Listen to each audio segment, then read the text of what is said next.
এই আত্মার জন্য আমি কায়েম অনুভবকে আল্লাহর কাছে দোয়া করছি, তাকে যেন বেহেশত নসিব করা হয়।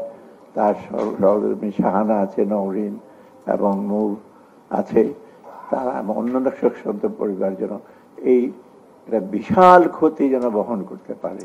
ডিফিকাল্ট জিনিস তো আমরা বুঝি, আমরা তার জন্য সবাই দোয়া করছি। এটা সেই সঙ্গে আমি যেহেতু সরকারের একটা কর্তব্য, আমি মনে করি যে রিসেন্ট যে স্টুডেন্ট ছাত্র যে যারা শহীদ হয়েছেন, জনতা যেটা আমরা এখন বলি আমাদের দেশের জন্য উত্তরণের পথে যারা শহীদ হয়েছেন, তাদের জন্য আমি তাদের আত্মার প্রতি আমি দোয়া করছি। সাথে যারা ইনজিউর্ড হয়েছেন, যারা সেই সময়, তাদের জন্য আমরা যথাসাধ্য চেষ্টা করে দোয়া করছি।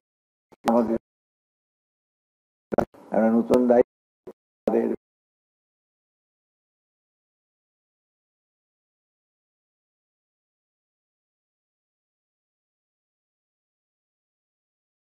বলেছেন, ইমেলটা আমার কাছে এসেছিল, give him a piece of paper, he will write. এবং প্রত্যেক সপ্তাহে 2-3টা করে, আরো রাখতে বেশিরভাগ রাজনীতি সম্পর্কে।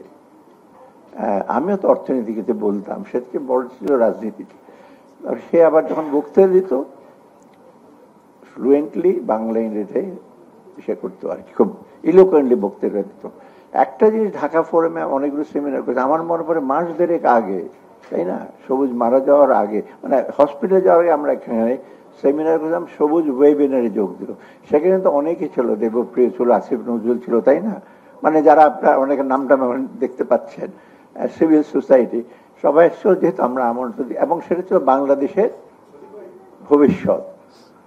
সেই সময় সবুজ কি নোট পেপার, সে তো খুব কড়া ভাষায় বললো যে বাংলাদেশের ভবিষ্যৎ যে সরকার ছিল এখানে নেই, এবং হি ওয়াজ ভেরি অপটিমিস্ট, এটা এই সরকারের পতন হবে, এই শুরু যাবে। আমরা মাঝে মাঝে টিডিপে করে, তুমি এত প্রেডিক্ট করলে কি করে এই এই সরকার থাকবে, এই অত্যাচার এগুলো সইবে না। It's very optimist. কারণ আমরা সবচেয়ে দুঃখ লাগে আমাদের এই সময়টা কিন্তু সবুজ থাকলে, যেটা মৌ বলেছে, we are celebrating but also মোহনিং, আমরা দুঃখ করি। সেই সময় ওর চেয়ে বেশি করে খুশি হতো না। এখানে নুরুল কবির আছে কিনা জানি না, আসেনি বোধহয়, আবার নিউ এজে লিখতো, মাহবুল্লাহ ভাইও জানেন, তাই না, অনবরত লিখতো এবং ভেরি উইথ ভেরি ফিয়ার্স ফোর্সে। সেটা কাজ হয়েছে মনে করি যে আমরা আমাদের মনোভাবটা বলতে পারতাম। আমাদের সাথে যারা ছিল, তারাও যে যাদের কথা বললাম, এই ইফতেখারুজ্জামান ও সেমিনারে ছিল, ওরা সবাই মোটামুটি একই ধরনের, হয়তো সব কথা সবাই আমরা বলতে পারতাম না সেই সময় যে অবস্থা ছিল, তবু আমরা প্রকাশ করেছি। এবং সেই বিরুদ্ধে আসিফ নজরুল আরো কড়া ভাষায় বললো, সবুজকে সাপোর্ট করে। তখন আমি প্রিসাইড করে, দেবপ্রিয় ছিল, হোসেন জিলু ছিল, ওদের জন্য একটু ডিফিকাল্ট ছিল হয়তো বলা এত স্পষ্টভাবে। অত স্পষ্টবাদী, সত্যবাদী এবং মানুষের কষ্টের এবং বিশ্ব রাজনীতির প্রেক্ষাপটের বিষয়তে সেইগুলি বলেছে, অত্যন্ত সাহসী। আরো অনেকে আছেন খুব সাহসের কথা বলতো। অর্থাৎ সবুজের এই দানটা অপরিসীম, আমরা সহজে ভুলবো না। আমাদের ঢাকা ফোরামে তার অনেকগুলো পেপার আছে, সেগুলি আমাদের ওয়েব পেজে আছে, আপনারা দেখতে পারেন। ঢাকা বেশিরভাগ লেখা কিন্তু আমার ছিটে ফোটা কয়েকটা ছিল অর্থনীতি সম্পর্কে। কাকতালীয় ভাবে প্রথম ফার্স্ট সেক্রেটারি যখন হলো ওয়াশিংটন ডিসিতে, আমি একটা মিটিংয়ে গেছিলাম তখন, আমার হেমায়েত ছিল, আমাকে সে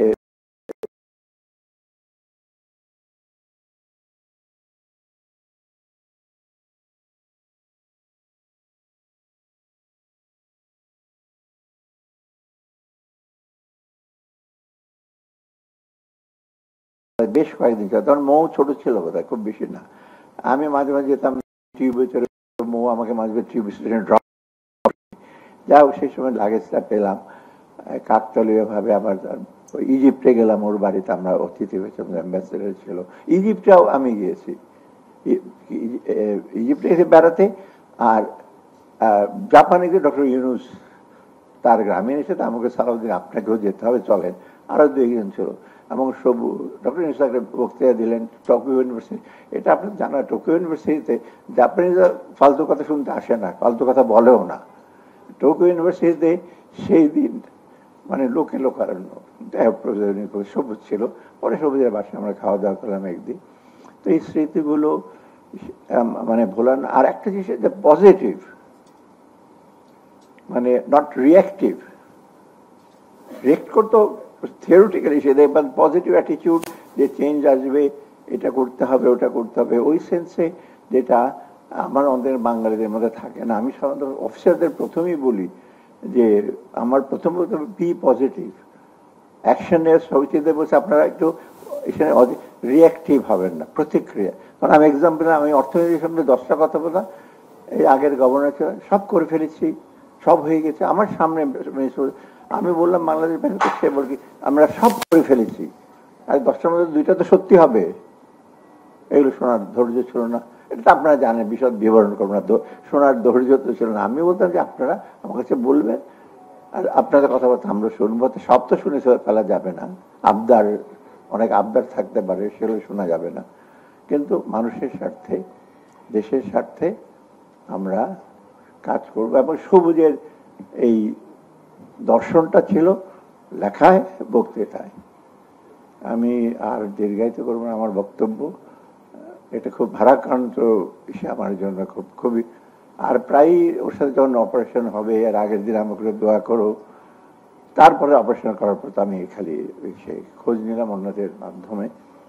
তারপর তো আমার সাথে আমি ভেবেছিলাম আসবে, ওর আলাদা একটা রোলও ছিল, পালন করবে সে তার একটা রাজনৈতিক অঙ্গনে। সেটা ওয়াজ লুকিং ফরওয়ার্ড টু ইট। যাই হোক, আমাদের যারা তার রাজনৈতিক ইসে ছিল তারা তাকে স্মরণ করবে, আর আমরা বন্ধু হিসাবে, সহপাঠী হিসাবে, আর সবচেয়ে বড় বন্ধু। আর সবুজটা ভেরি পপুলার ছিল। সবুজ নামটা বললে ওই সিরাজুল ইসলাম সবুজকে বোঝাতো। সবুজ আছে, কোনো কিছু জার্নালিস্ট আছে সবুজ, তাই না? কিন্তু সবুজ যখন আমরা বলতাম, সবুজ মানে ওই সবুজ নাকি, অ্যাম্বাসেডর সবুজ। It was very popular, very lively.